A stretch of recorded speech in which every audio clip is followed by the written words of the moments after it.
Matt, I'd like to ask you about, you know, Misfits' huge fan base. Have you ever radically changed, not necessarily the show, but how you approach or engage with the fan outside, beyond the TV screen, as a result of direct response from the fan groups? I think the simple answer is no. That's short and sweet. No, I'm just pass the mic along, please. I mean, we try not to, because I say our focus is, and I know we're talking about, you know, the second screen and the social media, our focus is always a TV show, and Howard Overman, the creator, you know, he doesn't like to read sort of fan criticism, because obviously, you know, you read things and you kind of, oh, is it not good enough in this? So we do try to stay away from it. Occasionally, you know, there'll be threads on Facebook, and it's like, if you could have any superpower, what would you have? And there might be one or two ideas that have been in there that have gone into our kind of magic book of ideas. So yeah, if you post an idea for a superpower on Facebook, however we might use it in an episode. But I can't think of anything we've used directly, no. Francesco, anything that, you know, any of the programs that you've aired that in response to demands you've changed the way you've done things beyond screen? Yes, one important thing that I'd like to add about the second screen and talk about sex education before is the share of different devices that have been connected with the second screen. You know, Italian people love to stay on the mobile, and what we test the second screen for sex education show, we reach more or less 85% connection with the smartphone. We have just 10 less with iPad and just 5% for iPod Touch and other devices. So this is really, really important, also because the experience that the user reach between different devices is quite different, also because with the mobile you have a smaller screen, and with tablet you have bigger, so you can see different activity, different square, all something like that. So I think that that is really, really important to cover different devices with different content and be really, really focused on mobile activities. Harriet, anything to add? Well, I'm not really directly involved in making the show, so but I know that there's a marketing way of getting, well, as part of the show, in the Russell T Davies time, they went on to a BBC Kids show called Blue Peter and actually asked the kids to design a monster, and one of those monsters actually got made into a show. So they actually took the approach of let's embrace the fans and get them to design something. So they took that sort of idea. Sebastian, has anybody spectacularly failed that you know, not talking about the programs that we're talking about today, but generally in the fan world, is there anything that you're aware of that, you know, somebody just hasn't listened to the fans? This could be another short answer. I think it might be a short one. Yeah, I like teasing these things. I've got to say, the way that it's been dealt with, the show, since it's come back, has been fantastic. I mean, I think fan interaction is something that this isn't directly to the link to the TV show. It's more behind the scenes. I think the fan interaction side of things with the BBC has got so much better with Doctor Who now, and I think that's a very key element because fans are really taking notice to the fact that their opinion counts. You know, okay, their ideas might not get into the TV show, but the fact that they have opinions that they want to express is really important. I think something that maybe the BBC could do would be to have something like some kind of online forum or something. Because I know that's something where we've really picked up a lot of interest from fans, is having a place where they can come and discuss episodes, rate episodes. Whereas with Twitter and Facebook, which are fantastic, what you print is there for, you know, hours, sometimes seconds, and then it's history. Whereas on an internet forum, okay, you may have pages of threads and things, but it's there forever, and you've also got it as a reference point.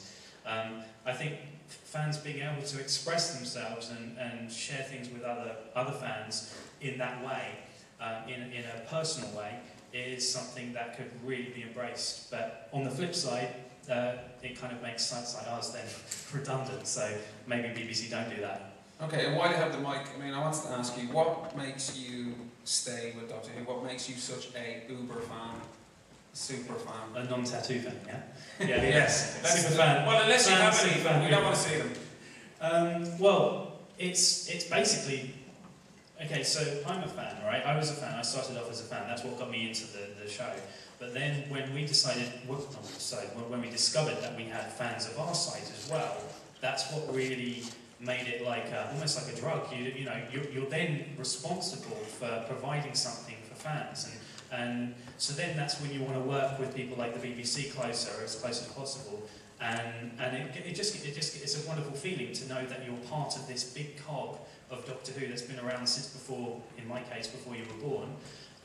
And you just love and enjoy it, and to be a part of it in some small way is almost an honour, I think, and that's why I continue doing it as well, because I love it. I love the show, and I love the fans as well. And I was just interested to get a measure of you guys in terms of, of things we've just seen on the screen, Misfits, Sherlock, and Doctor Who. How many of you are fans of those programmes? Can you just raise your hand? Oh, you've got two up. Is that two shows or? Oh, okay. Okay. That's interesting. I'm going to come to you guys in a minute, but I just wanted to ask Harriet, because of BBC Worldwide and all the activity that it does on the commercial side, apart from selling programmes and stuff like that. I mean, what do you think fans would pay for beyond DVD, iTunes, merchandising, gaming, shall we say? What else do you think is out there for fans to kind of grab? Well, in terms of, I guess, new media and engagement, which is what this is about. First of all, I think we see Facebook not as a revenue generating site. It's a fan engagement opportunity. But it is a cost to us, and we do have to go through like a business form to justify the cost. So, and we have found, it's really interesting, when we launched the Doctor Who Proms in Sydney, a big chunk, I can't remember the exact number, but a substantial number of ticket sales came through the Facebook site. So we know that having things like the Facebook site can be justified because it can link to revenue generating activities, and it's an opportunity to promote DVDs, etc. So we absolutely see it in those terms, as well as an opportunity to be closer and to keep the programme alive with fans when it's off air. I think we were the first TV company that put a programme that you could buy through Facebook credits. So we're doing some commerce there, and we also announced recently a deal with a company called Six Waves. They're a gaming company that do gaming through Facebook, and so we're hoping that we can see some opportunities there. So we are the commercial on the BBC. We are trying to find ways to extend the enjoyment of the show, but also ways to generate revenue from that back to the BBC. So those are the sort of things we're looking at. Okay, Francesco, what are the opportunities in Italy, do you think? I think that at the moment for Italian market, it's not easy to grab money with different social devices, something like that. But I think that we try to test a new opportunity, and I think that this kind of ecosystem could be support the television sales guys, as you can sell to the advertiser an ecosystem. So we say through GRP, so just not GRP from television, but a cross GRP, grabbing the user from the app, from the site, from the television. You can give to the advertiser a very, very high experience. So what we try to do is to put some spots before television on our Fox profile. We have more than 1 million fans on our network on Facebook, and we will receive a lot of comment, a lot of feedback if you suggest the spot before television. So this is a way that we try to discuss with the clients, but I'm really sure that the key thing is to create the chain, complete chain, as happened with MTV two weeks ago in the US during the MTV Awards.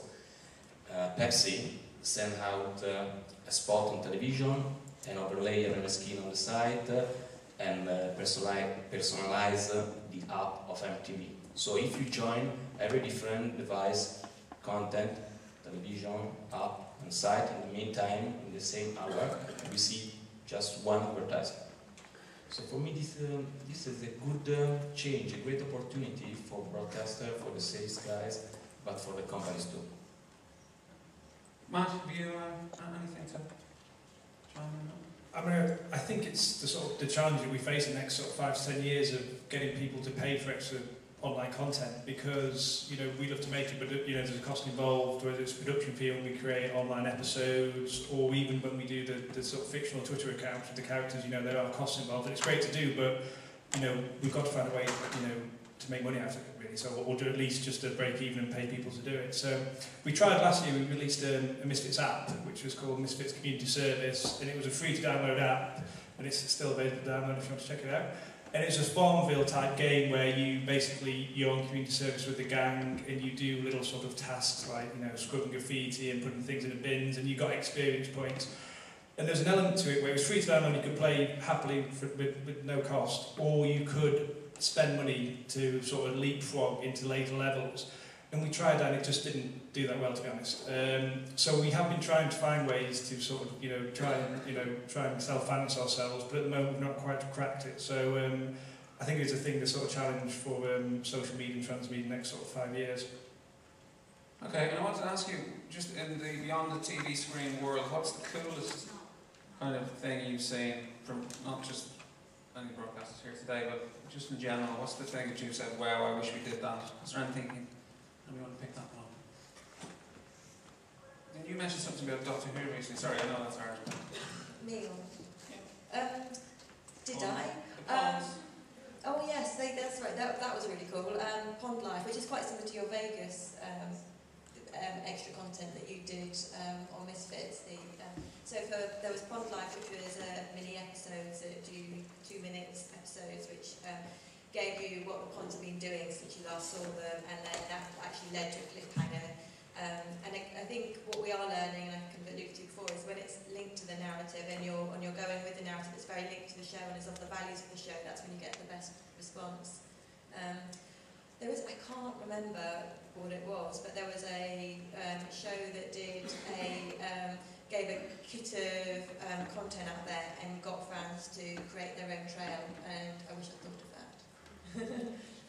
What about the fan here at the end, the super fan? What's blown your socks off?